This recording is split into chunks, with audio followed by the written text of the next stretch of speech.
I think back to some convocations in the past where we've been treated to interpretive dance, which still might happen this year.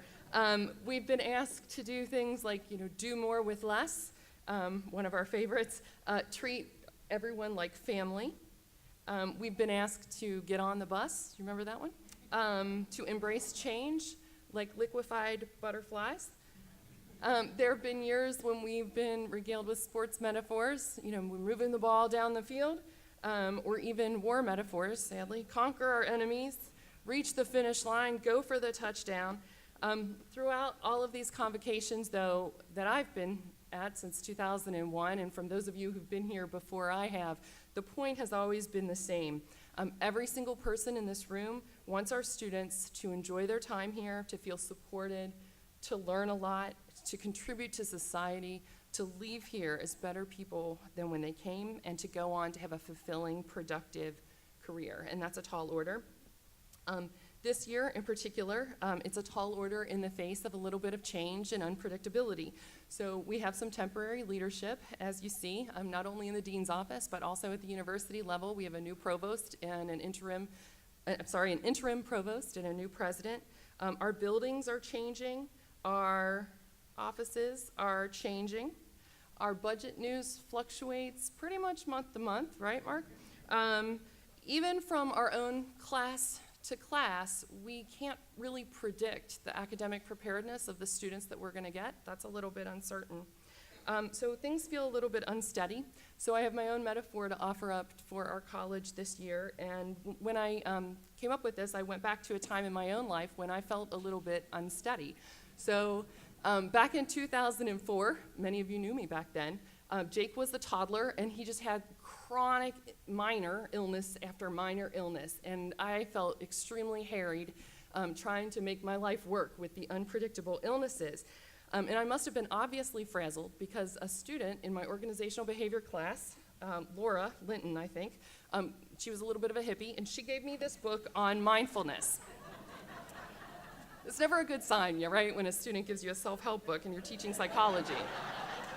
So I have to say, though, this book on mindfulness truly did actually change my life.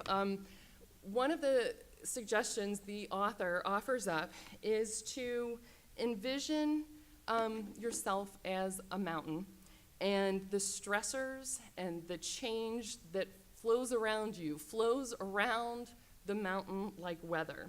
So I could anchor to my breath, and I can envision things flowing around me but not changing me. And it calmed me down, and it helped me deal with unpredictability, and it helped me deal with things when things felt a little bit crazy. And so I am going to encourage us to adopt this metaphor for our college this year. So even though our buildings are changing, and offices and budgeting models and faces in different offices is changing, all these changes are just wind around the mountain. It's weather that comes and weather that goes. And who we are as a college is solid, it's stable, and it's unchanging. We are steady. We are the mountain. We know who we are, and we know what we value. We value academic rigor. We value science, discovery, logic, depth of knowledge, the supportive environment that we want for our students. We are realistic about the challenges ahead. We value our willingness to experiment to improve things, a commitment to examining the data. We value enriching professional development and an earnest care and concern for our students. So who we are as a core is solid and unchanging. But as a college, we are not just going to sit there like a big rock, right? We have some challenges, and we know what those challenges are. So we're going to talk about some of the challenges that we face. The first challenge stems from our open access mission. It is just baked into who we are. Many of our students come to us underprepared. The provost offered up this statistic at a few meetings I was at. Out of the 5,000 UC graduates this last year, I want you to take a guess of how many of those graduates were CPS students from Cincinnati Public Schools. After all, we are the University of Cincinnati. So out of 5,000 students, does anyone want to yell out a guess? 500, 10%? those seem reasonable guesses, only 126 students were CPS students. And most of those students came from one high school, Walnut Hills. We have about 300 students who get Cincinnati Pride grants, who come to Blue Ash College, but the vast majority of those students lose their Pride grant by the second year because they're not able to maintain a 2.5 GPA. As we saw from the statistics that Charlotte presented, half of our students are not working at the college level when they come to us. And we have literally hundreds of students who are starting at third grade math. So bless you, Monica, Jack, Natalia, and Adam. We know that if those students are willing to put in the work, we can actually get them there. As a college, we don't just declare our content to be at the college level, make it or tough cookies. We are not a gatekeeper or an intelligence test to let the smart ones through. We continue to embrace the fact that we are teaching our students how to be college level learners. At the same time, we're teaching them college level content. And that's who we are, and I'm proud of that mission. We've done a ton of things to affect retention, good ideas, national best practices, and we're meeting some successes here and there, but we need to keep an eye on it. We need to keep at it. As you see our retention numbers, just this morning I got hot off the press information that we did surpass our retention numbers for last year, but we're still hovering around 60%. So we need to keep at it with personalized attention in our student services all the way from the point of admissions and recruiting through what we do in the classroom, the way we assign papers, the way we give feedback to students, the way we create engagement opportunities outside of the classroom to prepare our students for transition. This is what we do. So I'm going to beat a metaphor to death, as is our Convocation tradition. We have to Sherpa those students up the hill. We need to yell at them to put on their oxygen masks and kindly and firmly tell them to turn around when they aren't making good decisions. So in addition to our open access mission providing us challenges, there are also political and social climate challenges. Pew survey just last month found that 74% of Republicans and 36% of Democrats indicated that they thought that higher education is generally not good for the country. Right, many of us in this room are shocked to find this. We have a PR problem. Eileen presented the statistics. The economic data are real, that by having a college degree, we cut unemployment by a fourth, we raise lifetime earnings by millions, but that is not always recognized. In addition, our political discourse has descended into zingers and ad hominem attacks, and it makes facts, truth, and evidence oftentimes irrelevant. This weekend's events at Charlottesville show us that blatant racism still exists and is tolerated by many segments of society. The AAUP sent out a very moving statement about our role in facing these challenges presented in our society, and I'd like to read a quote from you from that because it was so beautifully put. We are challenged to decry the violence, the discrimination, the attempts to intimidate, silence, and harm our students, educators, and community members. We reject racism and white supremacy. We stand with students, educators, and their families and communities across the country working for equitable and welcoming environments where it is safe to exist, learn, and peacefully disagree and debate. We will work to resist hate and fight for a just society. And I think that captures really well the challenge of the work that we have to do. So at a different level of political influence on our work here, at the state level, we also face some challenges. State funding of subsidies is flat, and mandates continually pop up. For example, for funding CCP students' books that we now have to pay for. We have to provide advising for CCP students. We have to offer 5 Associates of Technical Science degree for students with technical block credits. These are not necessarily bad ideas. I do think Cindy Jones should advise our CCP students, but the implementation often leaves us scrambling, and there are often some funding implications for that as well. So this year, as I meet with legislators in Columbus, we'll be describing the challenges facing our regional colleges and helping to convince them the importance of our transition mission and our graduation mission. So in addition to those challenges, another challenge that we face is working with Mark Watson. I'm just kidding. We love working with Mark Watson. The challenge that we face is that our budgeting model is baked into who we are, that it is part of our core value to provide a very affordable education, and we deliver on that. We have one of the most affordable tuition rates of any school in Ohio. We haven't raised tuition in 6 years. In order to stay financially stable and keep the lights on, we have to be frugal, often in ways that are not ideal.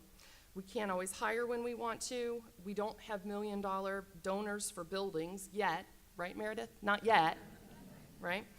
So we have to save up. For example, we funded Progress Hall through our own incremental savings and by being frugal. We're pacing the renovation of this big building for that reason too. We always question our expenditures, and I know that our departments and our programs are about as lean as you can get without sacrificing quality. And we need to stay smart and lean because it is one of our values to be affordable. When we are asked questions about budgeting, I always think about the student working at Wendy's like I did, and I ask myself, are we honoring our students $8 an hour with this budgeting decision? We need to invest our money with our students in mind, and because of our mission and our affordability, our value of affordability, budgeting will always be one of our biggest challenges. One of the next challenges is that we are busy, man. As you saw in that accomplishment slide, there's a lot going on here. Serving our students, giving them personalized attention, making headway in scholarship, and being super involved in the governance of the college gives us a lot to do. And so, since I have the mic, I'm going to give you a little social psychology. Okay. This is a classic study in social psychology. In 1973, researchers approached student volunteers at Princeton Theological Seminary, and they presented them with a task that they would give a 15-minute sermon on the parable, the Good Samaritan. And you probably know this parable. A traveling Jew is robbed, beaten, and left for dead on the side of the road. First, a priest hurries by, notices the man, turns his head, and walks away. And then a Levite, a holy man, does the same thing, hurries by without helping the man. Finally, a Samaritan, who was supposedly an enemy of the Jews, stops to take care of the man. He finds him shelter and pays for his care, checks on him the next day. The whole moral of this parable is to love and care for one's enemy. So, back to the Princeton students. They had to prep a talk on this parable, and as they were leaving the room, they were randomly assigned to one of 3 experimental conditions. In one condition, they were told to hurry. The next group is expecting you there 10 minutes ago. You're late. In a second condition, they were told the next talk will start promptly when you arrive. And in a third condition, they were told there's no rush at all. On the way to the talk, in the middle of the quad, the researchers had planted an actor looking homeless, lying in the pathway, moaning, "Help me, help me." So what did our Samaritans do as they were planning their talk about the Good Samaritan? The dependent variable in this study is simply whether or not the participants stopped to help. Boom. When they were in a hurry, only 10% of the seminary students stopped to help the person in need. Being in a hurry can change the decisions that we make. So the moral of this story is, I'm not going to tell you to do less, I'm sorry, but the moral of this story is just to take a moment from time to time to make sure that you're not so busy that your activities are not aligned with your values, your own values, and the things that we value most about the college, providing students that individualized, personalized help. So we have these challenges. You know, we're busy. The political and social climate is challenging. Our budget environment makes us make some sacrifices. You know, why do we do this work? And Eileen talked a lot about why we do this work. And I'll just say a few more words along those lines. We do this work because students need us. Ever since I started teaching, people have been complaining about students' shortened attention spans, but there's some research that's just coming out now that show that our students today really do behave in very different ways than we did back when we were students. They are less independent than ever before, and their social lives are different than they were back when we were students. Only 56 of high school students regularly go out on dates, and that was 85% of Gen Xers. Researchers are saying that's probably why the teen pregnancy rate has really fallen off. A fourth of teens, well, it's true. A fourth of teens graduating high school do not have a driver's license. 15 years ago, it was only 10% of teens graduated high school without a driver's license. There are a number of studies coming out now that show that increased screen time is correlated with unhappiness. A number of studies show that students are lonelier than ever before. The comparisons that they're making on social media leave them feeling that they're isolated and that they're different from their peers. And loneliness, more than any other negative emotion, is a predictor of not only illness, but self-control problems, self-destructive behavior, and creating self-fulfilling cycles of isolation. So what do students need from us? We need to create a sense of belonging for them in our classrooms. We also need to give them encouragement. This study that was conducted 6 years ago asked students to visualize getting certain kinds of rewards. They were examining what motivates students. So students visualized getting food rewards, sex rewards, or self-esteem rewards in the form of being praised. And this study was replicated a number of times. Our students value praise and words of encouragement more than they value sex. So just let that sink in for a minute.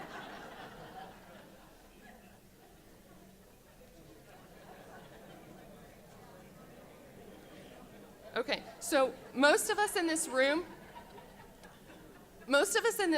can call to mind an encouraging comment that we heard between the ages of 18, 20, and 20 years old that really changed our entire path. I know that I can.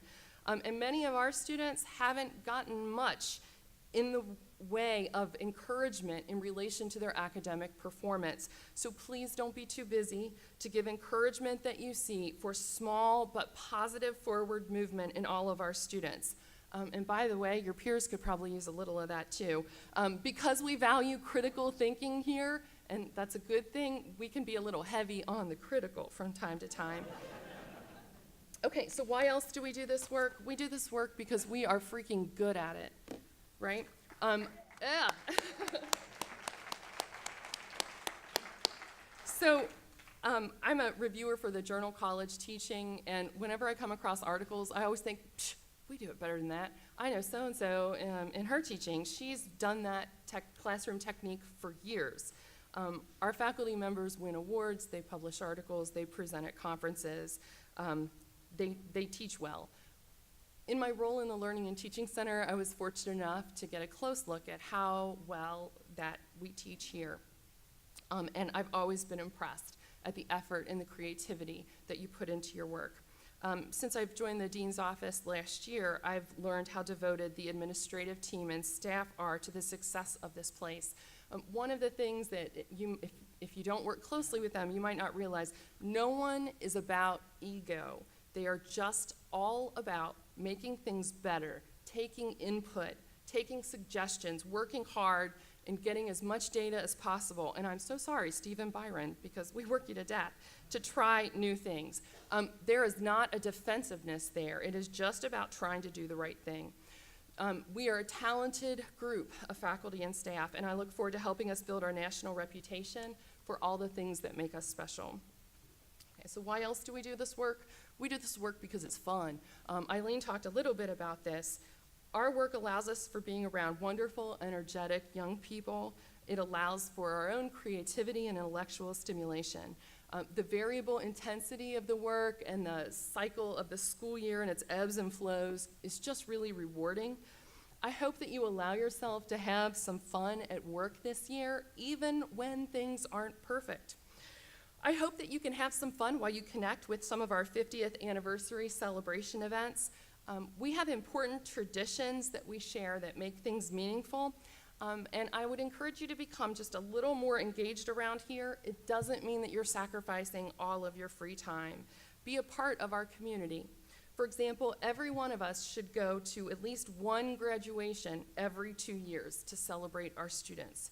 Every one of us should attend at least one spring celebration event. Teaching and research can be isolating, but the richness of our jobs comes from sharing it with our awesome colleagues. I know it's been a gift to me. So in closing, we know who we are. We know our challenges. I encourage you to connect and extend yourself this academic year in ways that are aligned with your own values and our values as a college.